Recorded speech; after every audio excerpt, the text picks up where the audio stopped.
सभी लोगों को नमस्कार। आप देख रहे हैं खबरवती की खबर और मैं हूं आपके साथ पारुल त्रिपाठी। जनगणना अगले साल से आगे 2029 तक क्या क्या होगा, पूरी क्रोनोलॉजी आइए सब कुछ समझते हैं। भारत की जनगणना 2025 में शुरू होने वाली है। कोविड-19 महामारी के कारण हुई देरी के चलते इसकी तैयारियों में समय लगा। जनगणना का काम पूरा होने में साल भर का वक्त लगेगा। ये काम 2026 तक पूरा होने की उम्मीद है। उसके बाद देश में क्या कुछ बदलाव आएगा, आइए आपको बताते हैं।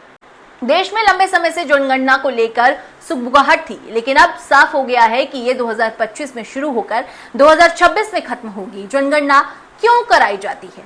किताबों में हम सबने पढ़ा है, बहुत लोगों को याद होगा तो कुछ भूल भी गए होंगे, लेकिन ऐसे में आपको बताते हैं कि जनगणना ना होने से कौन कौन से काम रुके थे और आबादी की गिनती पूरी होने के बाद देश में क्या बदलाव आएगा और आप पर उसका क्या असर पड़ेगा।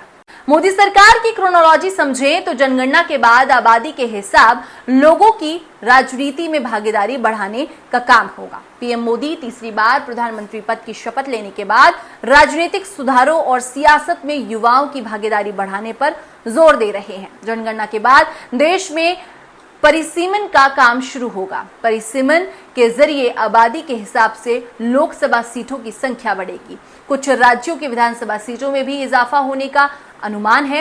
ये काम 2028 तक खत्म होगा, जिससे पूरे भारत में राजनीतिक प्रतिनिधित्व प्रभावित होगा। सांसदों की संख्या बढ़ेगी, आपको क्या फायदा होगा? नई संसद का निर्माण भी देश की आबादी के हिसाब से राजनीतिक प्रतिनिधित्व बढ़ाने के मकसद से हुआ है। पुराने भवन की तुलना में नई बिल्डिंग में सांसदों के बैठक के लिए करीब 150% ज्यादा सीटें बनाई गई हैं। पुरानी लोकसभा अधिकतम 552 व्यक्ति बैठ सकते हैं। नए लोकसभा भवन में 888 सीटों की क्षमता है। पुराने राज्यसभा भवन में 250 सदस्यों के बैठने की जगह है। वहीं राज्यसभा में नई जो है उसके हॉल की क्षमता बढ़ाकर 384 की गई है। नए संसद भवन की संयुक्त बैठक के दौरान वहां 1272 सांसद बैठ सकेंगे।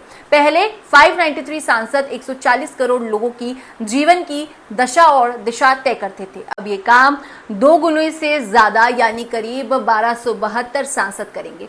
लोकसभा सांसदों की संख्या बढ़ेगी तो उस हिसाब से आप कम भीड़ में अपनी जरूरतों या मांग के बारे में अपने सांसद को बता सकेंगे। वहीं ज्यादा सांसद होने से ज्यादा सांसद निधि इशू होंगे, जनता के काम जल्दी पूरे हुआ करेंगे। नारी शक्ति वंदन अधिनियम फिलहाल लागू नहीं है, महिलाओं को मजबूती मिलेगी। महिला आरक्षण बिल पास हो चुका है। जनगणना होने के बाद महिलाओं को उनकी आबादी के हिसाब से संसद और विधानसभाओं में सही प्रतिनिधित्व मिलेगा। उनके लिए नौकरियों में अवसर बढ़ेगा। महिला आरक्षण विधेयक हुआ था जिसका नाम था नारी शक्ति वंदन अधिनियम। संविधान में हुए 106वें संशोधन में लोकसभा, राज्यसभाओं और राष्ट्रीय राजधानी क्षेत्र दिल्ली की विधानसभा में महिलाओं के लिए सभी सीटों में से 1/3 सीटें आरक्षित कर दी गई थी। नारी शक्ति वंदन अधिनियम के मुताबिक महिला आरक्षण कानून अब आगे होने वाली जनगणना के बाद ही लागू होगा। आरक्षण लागू होने के लिए नए सिरे से परिसीमन होगा और इसके आधार पर ही महिलाओं के लिए 33% सीटें आरक्षित की जाएंगी। साथ ही मौजूदा बिल में महिला आरक्षण को 15 साल यानी कि आमतौर पर केवल 3 चुनाव के लिए लागू किया गया है। गृह मंत्रालय ने जनगणना का काम पूरा होने की जो डेडलाइन या टाइमलाइन बताई है, उस समय सीमा ने चुनावी प्रतिनिधित्व और जातिगत जनगणना के तथ्यों को लेकर विपक्षी दलों को चिंताएं बढ़ा दी हैं।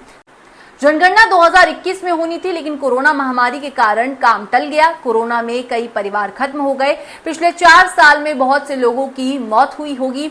साल 2011 में हुई आखिर जनगणना में कई महत्वपूर्ण जनसंख्यात्मक बदलाव का तो पता चला था, जिसके बाद ये काम जल्द से जल्द पूरा कराए जाने की मांग हो रही थी।